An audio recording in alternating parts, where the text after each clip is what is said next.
What's going on, guys, and welcome back to another video. And in this video I'm going to talk about my CLA45. So I've just passed 1 year ownership on this car, and I want to talk about my experience and some maintenance costs. So first of all, listen to the exhaust. This is on idle. Definitely louder than before. By the way, if you don't know what I'm talking about, check out my previous video where I installed these loud exhausts. So in this video, I want to share with you my just over 1 year ownership experience with a CLA45 AMG, and also talk about the running costs on the car. Now, I'm not going to talk about the finance side of it. I'm going to talk more or less about the maintenance running costs. So let's start first with the car, my overall experience. So I've had this car for about 14 months now, and I've done well over 10,000 miles. I've done some major road trips. I've done from London to Poland twice, and that is about driving through 7 different countries. So yeah, that's been a long one. And well, I would say it was about 3,000 miles each of these road trips. So yeah, I've definitely experienced the car well, I would say. And this is I've got 2 AMGs, so I kind of have, I would say, a bit of experience with AMG Mercedes now, and I've definitely used the car well enough. So I think I have my fair share of just sharing with you my personal experience, and that's what my channel is based about. Let's talk about first about my general experience. So the car on its own, problem-wise, I had 0 problems from day one. No major problems. The car's like solid so far, so that's really good so far. So of course there are a few minor things, like I would say something I just experienced, and this is not something new, it's quite common actually with these Mercedes, is the sensors, the parking sensors. Sometimes they beep around or they don't beep, but that's quite a common thing with Mercedes. Maybe not the brand new ones, but the previous generation. So yeah, but I'm saying in terms of problems like engine problems or anything like that, nothing so far. So that's been great. I definitely take care of the cars. I service them every year and do all the works that have to be done. So I do look after the cars. That's very important, and I definitely do like to enjoy them too. But I don't do things like stupidly or kind of, I've never taken it to a track or kind of done something stupid with it, I would say. But I definitely like both sides of the car. So reliability was 100% spot on. And here's one thing that I had to do within my time of ownership is the brakes. Now this wasn't when I bought the car, I had still a bit of brake life into it, but because they were squeaking so loud, and to be honest, I got to learn that it doesn't really matter. Even if you change it, it will stop squeaking for a little while, and after a couple of months the squeak comes back. And that's quite typical with Mercedes AMG brakes. Same with my C63, the squeak as well. I mean, this one, to be fair, stops squeaking, but sometimes the squeak does come back. However, brakes, okay, brakes on this car isn't cheap because they are made by Brembo. They're big brakes, they're not small brakes, but you don't change them that often, to be fair. I did change the discs and pads. Now usually you would change just brake pads, I would say every year, probably every 2 years brake pads, or it really depends how you drive. And discs probably every 3-4 years, if not more. So as I said, I changed disc and pads. I paid about $1,000 for the whole thing. I bought the stuff and done it by my trusted garage, so I did save myself quite a bit of money if I would go to, I would say, the main dealer. That's been done, and it doesn't have to be done for a while now. So that's the first, I would say, big expense on this car. And obviously a service. Now service has to be done every single year, or if you do tons of miles, like over 10,000 in a year, you would have to do probably, well, every 10,000 miles.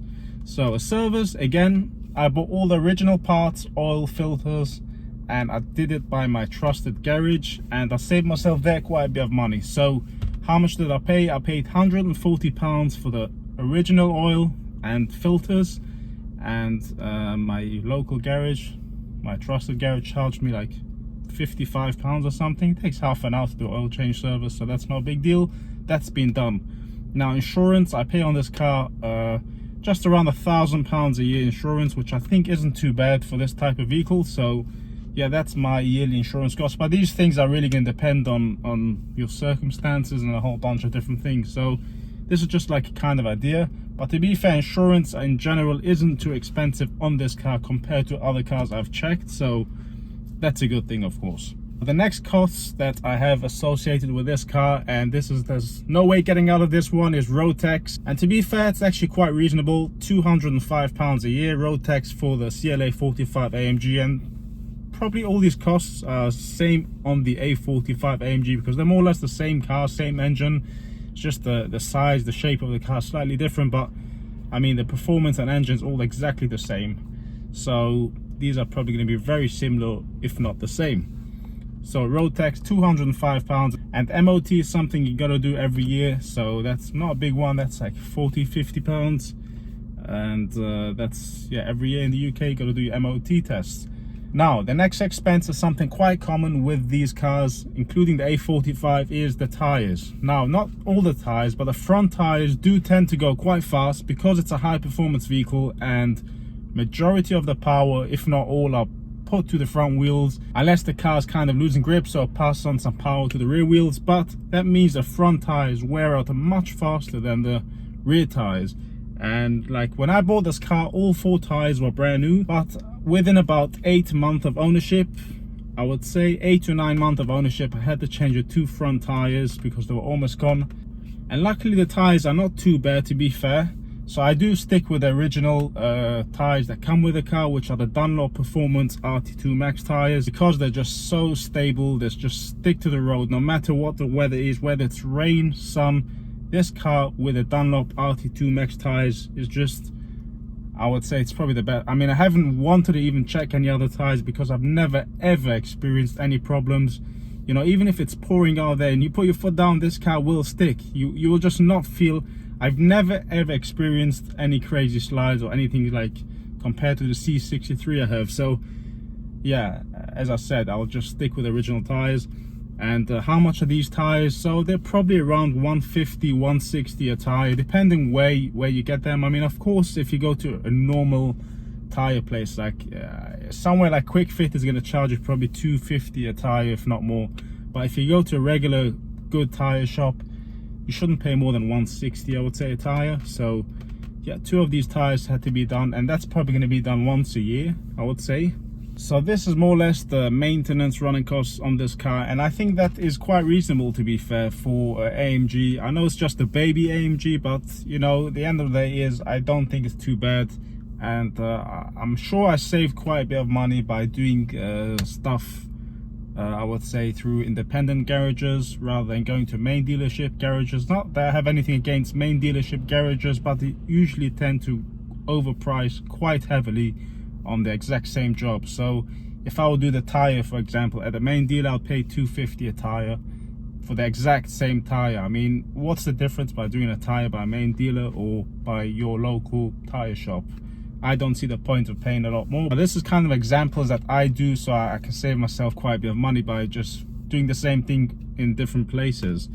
And with a service, okay, I know some people like to service their cars only with main dealers, but in my opinion, it depends really what the car is, how long you tend to keep it for, and what the car's history is. So this car, for example, has full service history, and of course the first like 2 services were done by Mercedes, and then the I would say the last 2 have been done by independent specialists. So in my opinion, it wasn't like worth for me spending another £200–300 on top just to have a Mercedes stamp, because it wouldn't really make the car more valuable. As long as you have good service history and use all the original parts done by a trusted garage and have all the paperwork for it, it doesn't really affect the value of the car.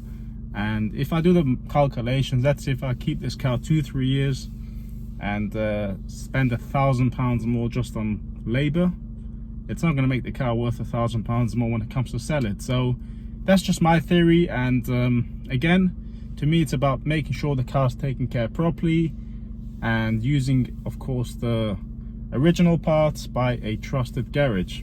And one more important one, which I actually forgot, is fuel economy. Let's talk about fuel economy. It's probably one of the biggest expenses you'll have with this car. Now, to be fair, fuel economy isn't bad. Personally, in my opinion, for driving this car, I know there are plenty of cars which give you better fuel economy, but Again, it's an AMG, you're not buying a standard car. So it's a 2-liter petrol engine turbo, and I would say I average between 25 miles per gallon. Now it definitely depends a lot how you drive, on what modes like comfort, sport, and I do tend to enjoy a lot driving in sport mode, so it definitely uses up more fuel. And especially now with an exhaust system, you want to hear loud pops and bangs. You definitely kind of burn more fuel, I would say, when you want to have fun, of course. And on motorways, normal driving, very good. I would say around 30 miles per gallon. When I did my road trip from London to Poland, it's about 1,300-1,400 miles each way.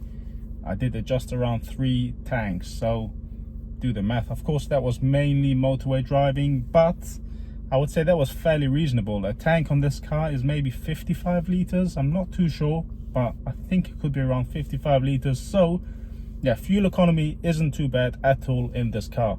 As I said, in town I average around 25 to 30 miles per gallon. It depends a lot how I drive. Definitely could go lower than that as well.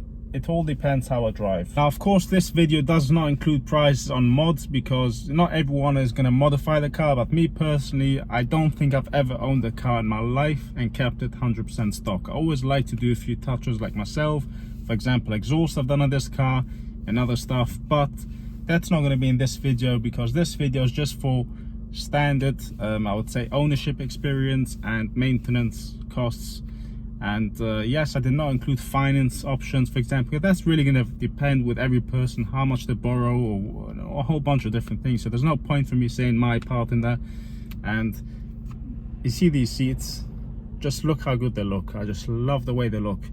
And yeah, that's going a bit off topic, but just when I look at the camera and I see these seats, and I think they look like a proper, I don't know, supercar seats. So guys, to sum it up all in a few short words, my ownership experience has been very good with this car. I've never experienced any problems or faults.